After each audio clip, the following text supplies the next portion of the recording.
My name is Edgar Mannheimer, and this is Kalam, a podcast about the Middle East.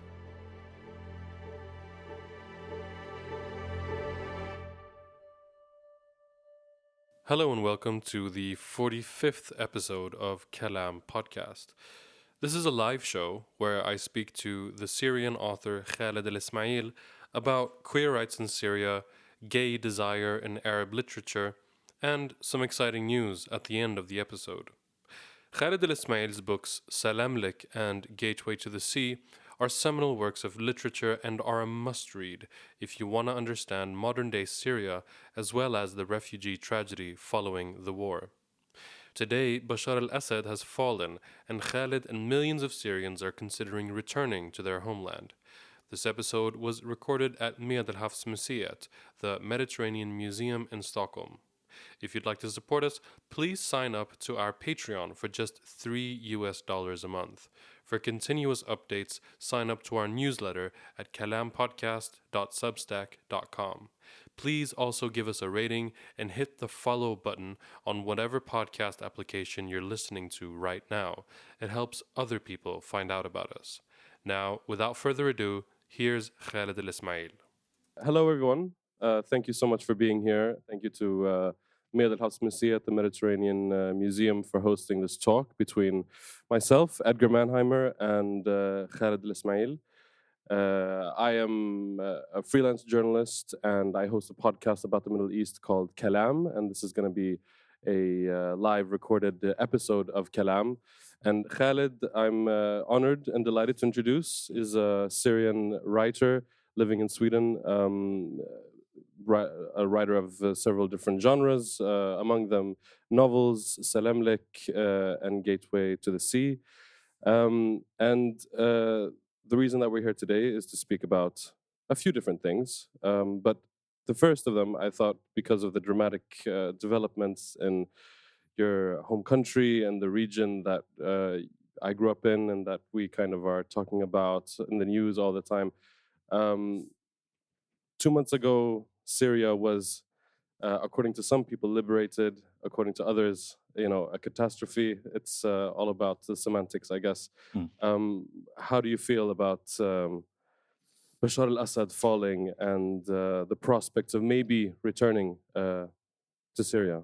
Yeah, it was like a historical moment, I would say, a moment I always wanted. I never felt like I didn't never lost hope about it, to be honest. I remember I was like, I'm always wearing the Syrian flag or anything like can indicate or like remind the Syrians or the word of the Syrian revolution that it was a revolution, peaceful revolution. Just people went to the street demanding freedom.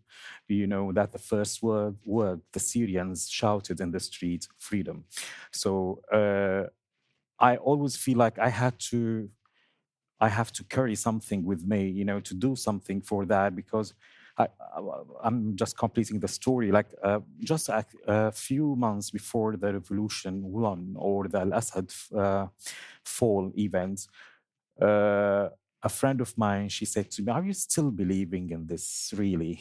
I told her, "Yes, I really do." And she said, she is absolutely revolutionary, absolutely pro-revolution. She did everything she could for the revolution. She's an artist, Syrian artist, a woman. And I told her, yes, I still believe it. She said, why? I told her, listen, I will tell you something.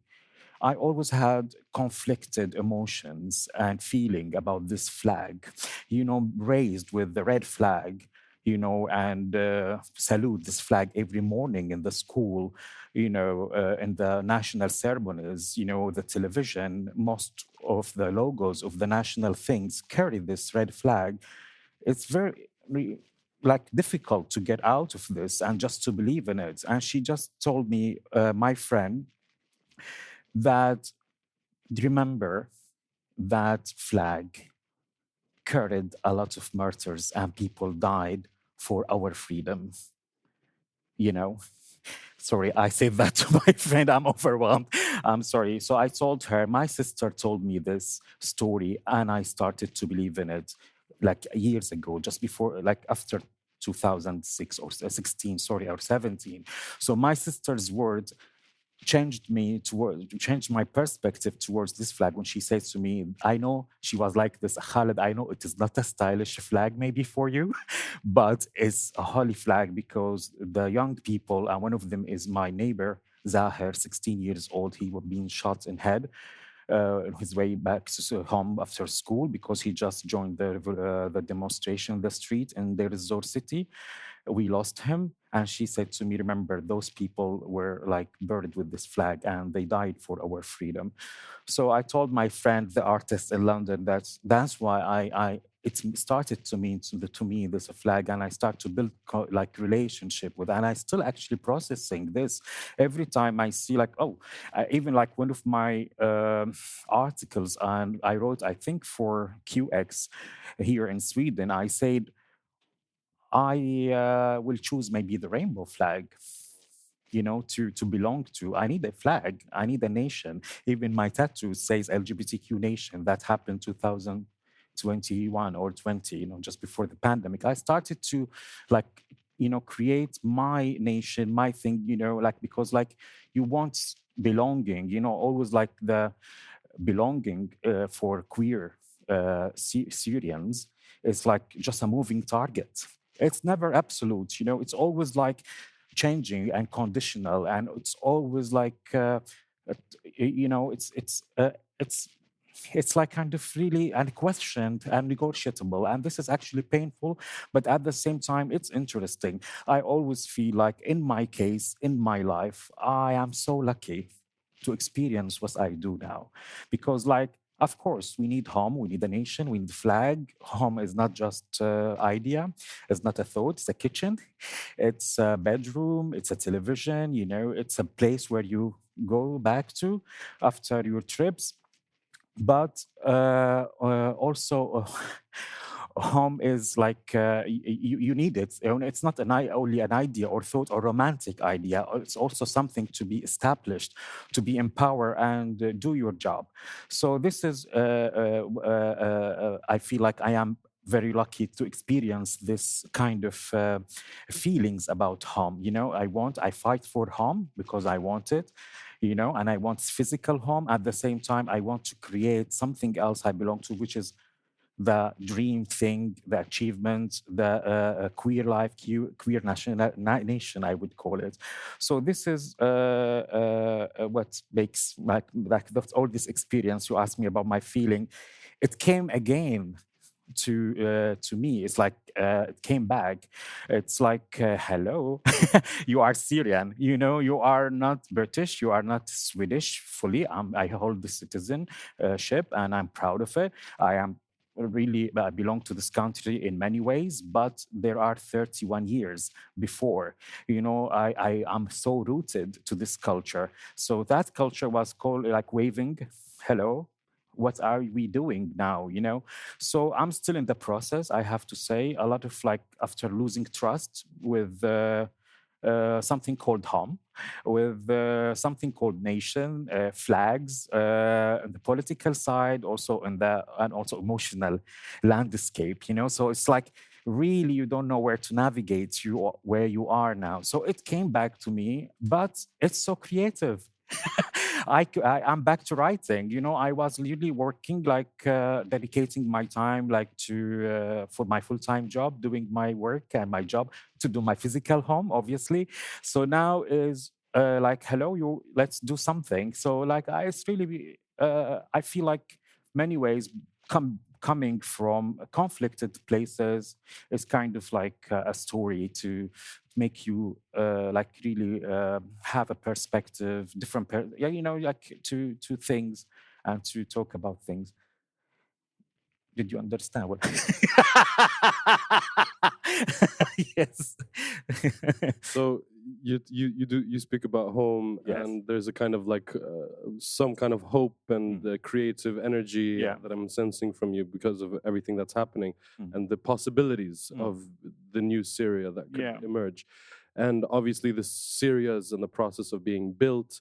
there's a new regime, and there's talks of there's going to be a new constitution, and something that you write about. Obviously, you're a queer writer in a sense. You write about queer Arab persons and queer stories from the Arab world, and something that's obviously like just a glaring obstacle to queerness existing in Syria is the legal code, the Article 520, I believe it's called, which prohibits sex that is deemed immoral or something like that. In this new Syria that's being built, a lot of people are talking about the role of women and the role that the state should have and the economy and all these different things. Have you sensed that there's a discussion at all in Syria about rescinding this law, or like the role of LGBTQ, or is this something that's discussed at all? Yeah, of course. First of all, this law, Article 520, remained from the French constitution that was written in the 40s before the French left Syria. And Mr. Ahmed El Shara, he's going to visit France soon. I hope one of the things he will discuss the French or like old fashioned French heritage on the Syrian constitution, which and we inherited 520 from, that criminalize homosexuality and all this gender. They called criminalize it, send you to prison from 2 to 4 years. So this is something like what I want to say. There is a gap. It's a political gap. It's a social gap. It's arts gap, culture gap in Syria now after Assad left. So we are actually trying like LGBTQ people, individuals. We don't have I would say active organizations on land yet or on site. We are fighting for this first, to establish an organization inside Syria, to stop criminalizing this, and also to confront the society. At the moment, we are in a very also risky time and dangerous time, I would say, because the narrative of the regime was a dictator narrative. It was quite easier for many activists to speak about it. Al-Assad, the law, and the constitution. The coming time, it will be quite risky. Why? Because HTS their approach is quite religious, and the religious approach can grab and get a lot of emotional support. It's easy to get support from the society. When you say this is haram or this is a crime in religion or according to the holy books, so people will support that. So that's a danger. We need to stop we don't need them to do that, or to talk to people this way. What I would say, also at the same time, we need them to stop criminalize it, so LGBTQ people, they feel protected by the law to confront the society, the masculine society, the traditional society, the religious society. So children can leave their homes and go to the police and say, I want to leave my family because my parents or one of my family members abuse me or trying to do something to me, or threatening me. So removing this article from the Syrian constitution it will be a huge, huge, huge step forward, because leave the society for us. We speak to the women, we speak to the men, we speak to the others, and talk about this, and we will be able to sign Salamlik and the gateway to the sea in Damascus. We will be able to invite the dervish to dance in the city of Damascus, Aleppo, and make a tour, because it is not a crime, and we can deal with the society with security. you know. We can bring security at the door and make it. So this is the still, so this is the problem we have.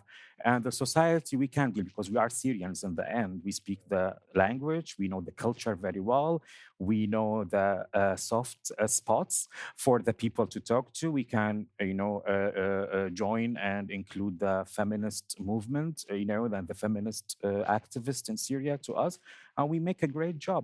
So still, my problem myself is Al Assad, even HTS there. If they continue to do what he did, it's not about religion, it's about the law. It's because law, I always say, is safe for Abil Kil. Yani it's a sword above all the necks of the countries. You can use the law against your parents, against your teacher, or your principal in the school. So the law is the key, and we are really working that. We are working in many forms and in many approaches. We try to. Social media is powerful today. Is so important. Is so impactful in the situation in Syria. Also, the individuals, I still believe, like Syrians, are open for dialogue and conversation. And this is what we see today. For example, just this week, they detained a transgender woman from Aleppo, and also they filmed the arresting with a lot of harassment about her body organs. They were calling her body organs with really nasty words. So social media moved really like a big wave from many Syrians.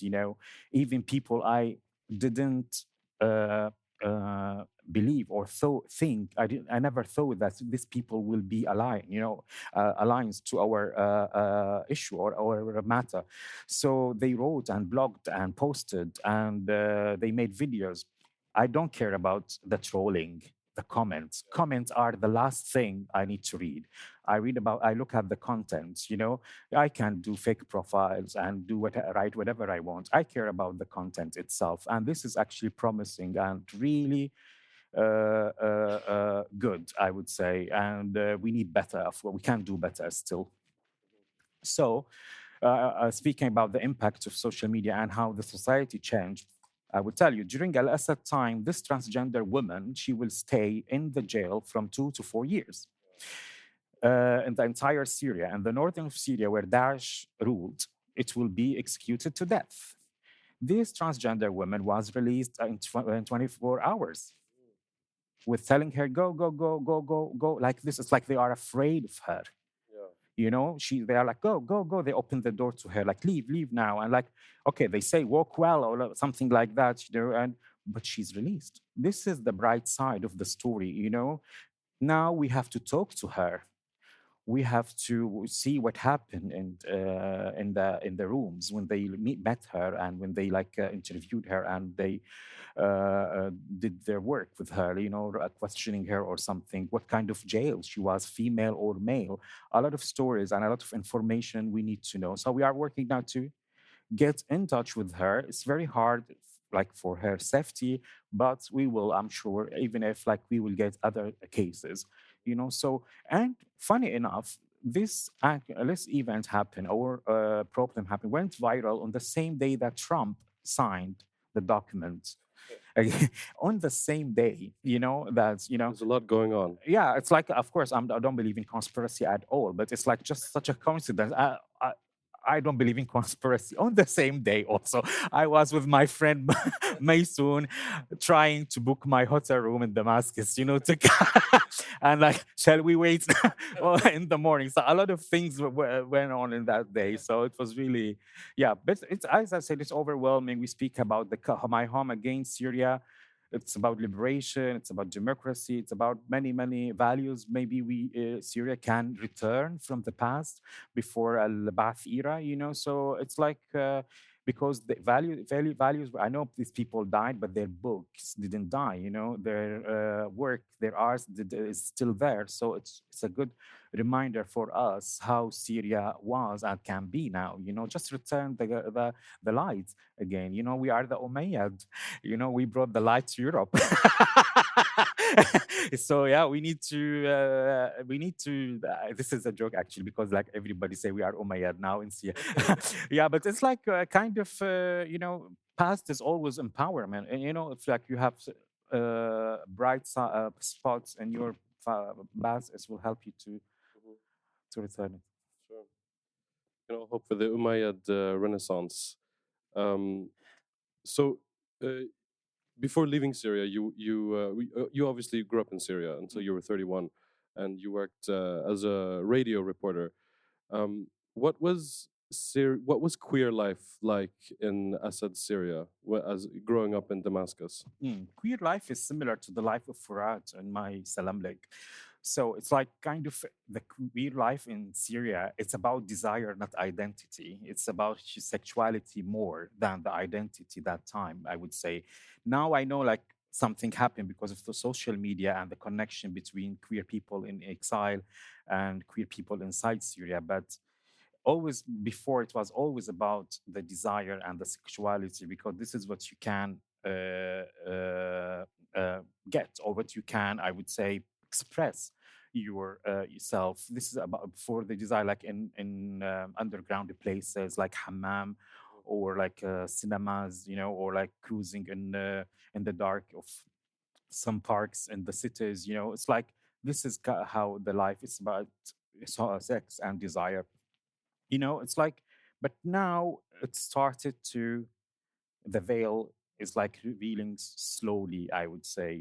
It's like the media somehow, after the death of al-Hariri in Lebanon 2005, like Syrian businessmen used to invest in the media in Beirut before. So when he died, and the political relationship with Lebanon was not very friendly. So these people pulled the money and invested private media in Damascus, Aleppo, and Latakia. And that time we could have some freedom to speak about homosexuality, especially, for example, me. I could make a lot of programs, but you don't say this is a crime, or this is not a crime, but you speak about it as uh, a phenomena. It's like people now they dress like that. People now they speak about it. It's like they can't talk to the like with fake names, or like distorted volumes or voices to us. So we spoke about, also we never of course reveal the places, or like where we met them or something, but we tell their stories, we tell their struggle. We spoke about forced marriage, for example, a lot. Also, when I worked for Monte Carlo, the Arabic department of Radio France International, I did also a lot of like this, like kind of. Uh, I I don't. It's not only me, but as I am here, I speak about my experience. But like also many journalists did the same, and also some literature, already mentioned homosexuality. But for example, as a queer person, I tried myself to bring, because this is like my matter, this is my struggle, this is my narrative. I need to own it always. Like I tried many times to own this narrative, my own narrative myself, and like fight for it. Yeah.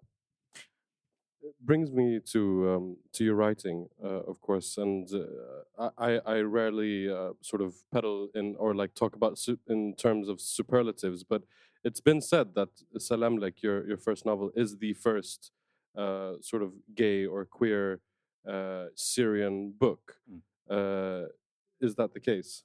It is not the first in Arabic, yes, but in English, no. Mm. But now to approve this, I really don't care about first or second or third or five. I care about we do, because we still need a lot. I care about increasing the numbers of gay queer writers from Syria and the Middle East in general, and Arabic speakers and writers. Like because like we need more. We still need. I'm so sorry. We need more of them and of us. I mean, and because there is a big gap, we need to fill it, and it's time now. Really, it's time to raise the subject, because also like as I said, it's like kind of the HTS themselves are new. They are learning about the situation. Also, they are like opening about the society in Syria, because they were like all their time in Adlib for like kind of 8 years, in this region in North Syria. So now they are like learning about the Syrian society, and it's like it's a right. It is their right, I believe. Why, like, I have to attack them? It is their right to know, to learn. But no violence, of course. We stop them or stop anybody when there is violence, but they have the right to learn. It's like me when I came to Sweden. I had the right. I still have the right to learn about this land, the new land I am in. What's going on? What's the value? What is like kind of what's the culture?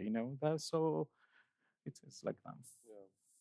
So, and the theme in your writing is you when I asked you about queer life in Damascus before the revolution, you mentioned desire, and that's something that I think about a lot when I read you, like lust and desire, sort of queer desire in Syria, and it is interesting to read that perspective, and I guess that's like what's novel in your writing. How have you thought about that concept of lust and desire when trying to like describe it in writing?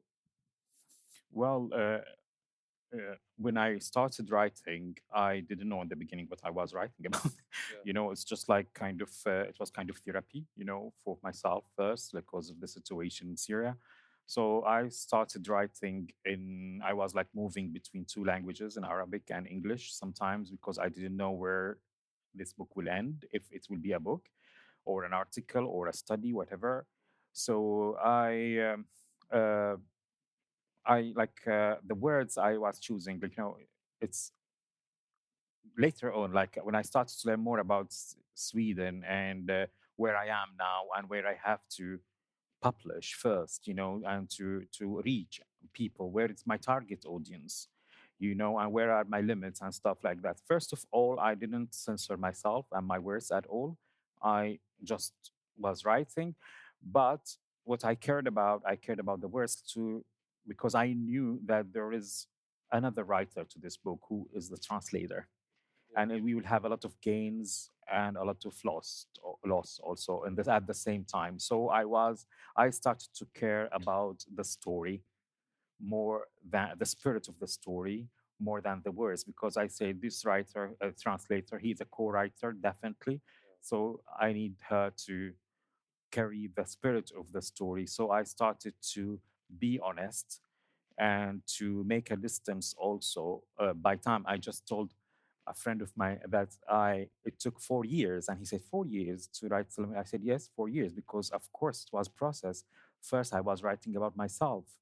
Second, I found out after like almost finished the book, I have to distance myself, like to create a distance between me, because I want my narrative and that my fiction to flow like with a greater like emotions. And I want to be extremely free, and I want to everyone to find a part in my protagonist, Furat, in himself. Not only queer Syrians, everyone who can read, he can grab some moment with the protagonist. So I cared more about that. So, and also being distance, creating a distance between me and the story allowed me to be honest. And at the same time, I thought afraid like I would not feel for the character anymore, but I found I created more intimacy with the character because he became a friend of mine. I created a relationship with the character, and I started to like talk to them, not writing about. It's like the writing process was more conversation with the character. So I it's like kind of for me I love the way I write and publish, because it's like always I write for a translator. Wrote before for a translator, so I feel like I mean technically not so it's like always feel like I have to put footnote here. And also the queer, Arabic is a very layered language, and also the queer language is so coded in Syria, for example, the queer Arabic language.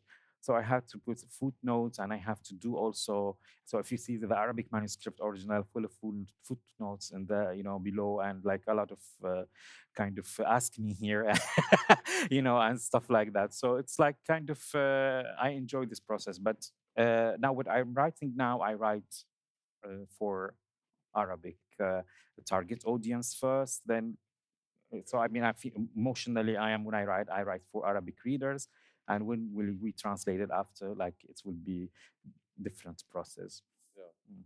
So your second novel, Gateway to the Sea, is based on a series of letters from um, queer people from various Arab countries, and I wanted to ask you about the format of the letter.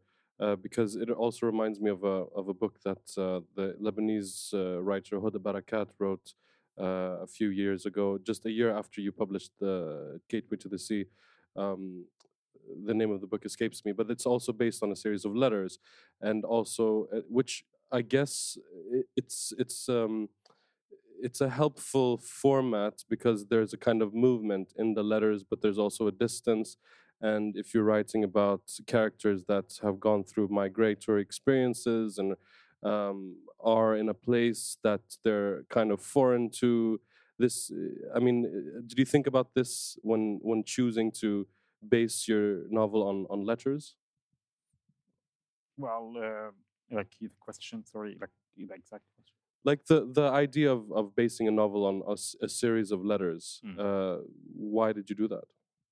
Well, it was like I I'm always fascinated by the fact that how many Syrians came by sea. I found them, they were like, I always like, maybe it's a so romantic image, but I always see them letters and bottles. You know, since this drama and this like crisis happened, I always look at them like letters and bottles coming to Europe. Like some of them survive, and the rest, unfortunately not. We lost a lot of Syrians. So that's why I felt like how many queer letter in those battles. I always look at this, you know, and I always wanted to do something about it, you know, that's in that time. Also, back in days, the first book I bought from my pocket money, it was a book by Ghada Samman, the Syrian writer based in Paris. She's a living legend from Syria, and she wrote a book called رسائل الحنين إلى الياسمين, the nostalgic letters to the Jasmine City. So that was my first book I picked from the bookshop in my life, and I was like fascinated by the forms of her writing and how she's like talking to the receivers, you know, and the receiver is me in this case. So I always wanted to do something also about it, or similar, you know. So as I can write books and I can publish. So my second book came like combined these two ideas about the letters and bottles and also Ghada. And I also like kind of I was reading a lot. I was rereading Ghada's Samman book during the writing process of this book. So I could myself almost cry when I read them together. Of course, I didn't copy anything, but the spirit, I got it like the jasmine spirit. I know it's a cliche for many Syrians to mention the jasmine, but I still love it. And I still so attached to it because, yeah, my heritage and my background. So I feel like this is the form can be a tender approach to the readers with like heavy and violent content. You read the book and you see how violent it is, and at the same time, it is messy, it is sexy, it is funny, and the survivor stories. It's coming of age, has various, you know, approach to the queer life in the Middle East and North Africa also. Are you in touch with any Syrian publishers, or is there movement in that world now that there's an opening and there's new possibilities? Do you think that Salamlik could be published by a Syrian publisher? It will be published very soon, but not Syrian. It's Arabic in Berlin, and we want to do the book physical in Europe or in exile, let me say. And but for the safety of the readers, it will be free to download in Syria. Okay, So Syrians, they don't need to buy it inside Syria; they just go and download it. right. he is working with that. He's a brilliant man. He's working on like doing IP, or I don't know, sending codes or something like that, and you download it and read it in Syria for free. So, but in exile, we do physical, and also we are thinking now to support the queer in Syria, queer people, individuals. So the money that you buy the physical books will go to any active organizations supporting LGBTQ communities, even underground in Syria at the moment. Yeah, Great. yeah, That's exciting. yes, actually, yeah. Yeah, Both of them, they will be together. Gateway to the Sea, Bab al-Bahr and Salam Lake, they will be published. Yeah, fantastic. yeah. That's great news. Yeah. So, in your time outside of Syria, how have you experienced that? Like, being a Syrian writer, but writing outside of Syria, and you talked about your target audience, and who are you writing for, and like, have you, and how your writing is received, and I'm sure that you have thoughts about like, you know. Western audiences maybe orientalizing gay Arab men, and this kind of like, this kind of being in between worlds and thinking about who you write, like, not being like exploited in a way. Has this affected Sexualized and sexual, exactly, yeah, yeah. has this affected your thinking and your writing, and how do you think about this? Uh, I didn't think about it, to be honest. I always uh, I relate eroticism to politics all the time in my life. Like sex is politics for me, as Otter magazine says here. Sex is politics always.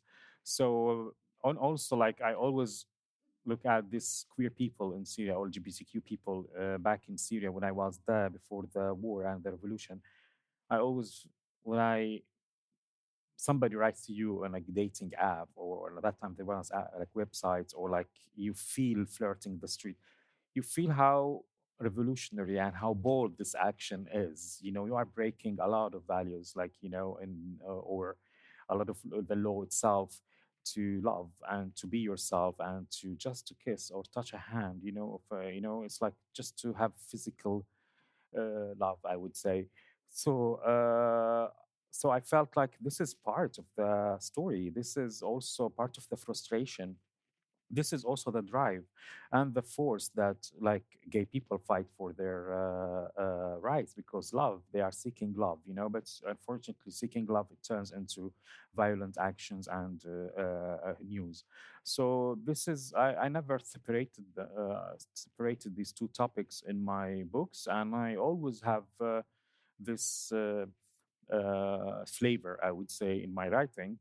And I also like what you said. I'm afraid like I met Nawal Saadawi in Gothenburg in the book fair in 2018, and we had long conversation about how politicians can reduce the value of your work, just to mention or just to stereotype to yourself as a like erotic writer, or like trying to charge the sexual desire of people with your writing.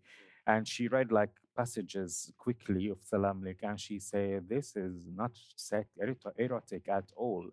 She said to me, "This is absolutely political," and also my editor in English, she was like afraid when she was reading the description or the synopsis of the novel about the erotic approach. And when she read the erotic scenes, she said to the editors, like, this is like absolutely political, approach, political erotic at the same time. So, and so it's part of us. So why I should? And also like I raised in the Arab world in an era where like Egyptian movies had a lot of erotic in their and my father and my family used to watch this a lot, black and white. So for me, this kind of love and this kind of happiness or joy is just like part of the art, so and part of life at the same time. So it will be there always. Yeah. Yeah. Khaled Elesmael, thank you so much. But before I would like to open to the floor for questions if anyone would like to ask one. But just as a last question to you, you mentioned you were looking at tickets to Damascus. Mm. Are you planning on going back? And Yeah, I would love to. I want, not I yeah, want. I want to go back, but of course it will come. It will happen. Yes, yes, okay. yes. A round of applause for Khaled Elesmael. Thank you. Thank you.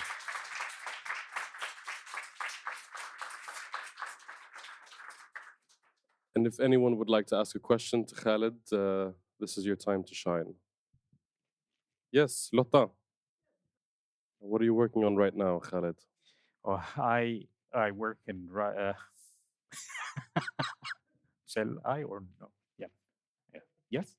Okay. I'm working with these two brilliant people. Really, they are amazing. And maybe introduce yourself, Frida and Jory. So we are a team actually, and we are. I'm so lucky to know them and work with them because Salamlik is becoming a film. Wow.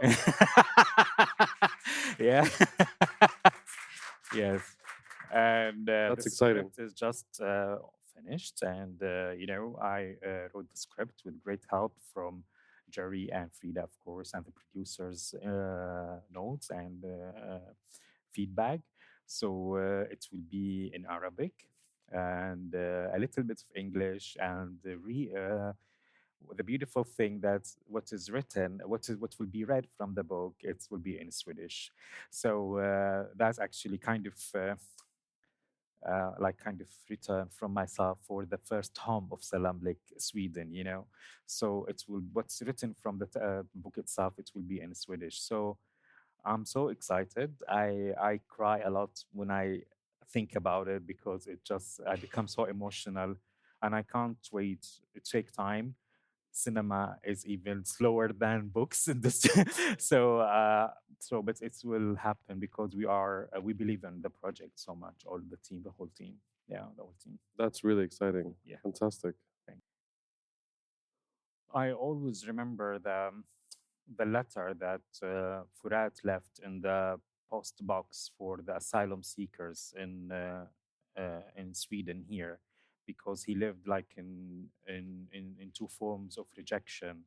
The new Swedish society that they didn't know, they are like they found him a strange person or like a bearded man, and his the asylum seekers are from different places and countries. So I remember he recalled Nietzsche words when he said, like, أصعب شيء إنه يكون عندك إنك بدك تقول حقيقة بس بتحس في قناع معدني حابس وشك. Sorry, I said it in Arabic because I really don't recall now because I don't even have it. So, but he left a letter. He said to them, "Remember, I lost as much as you lost to the Syrians. I experienced the same war, and the bombs and the barrels and the swords you fled because they were on my neck, on my nap. So this like was kind of he came out to them in a letter before he left. So he just left these words for them to reflect and to learn about Furat, because he felt that he had to hide his gender identity in the asylum house and better اللاجئين. So I remember this, and yeah, I was thinking of doing a lot of content Arabic for Salamlik, but once we started to seriously talk about the publishing, I like it became some another project now, and better actually, not social media content is becoming more, which I love social media. I'm not against it at all, but I mean, it's like another approach to people, books and literature. Yeah, we will combine, of course, two things together in the future to promote it. Yeah. Thank you, everyone, for coming today. And especially thank you, Khaled Elesmael. Let's give him another round of applause. Yeah.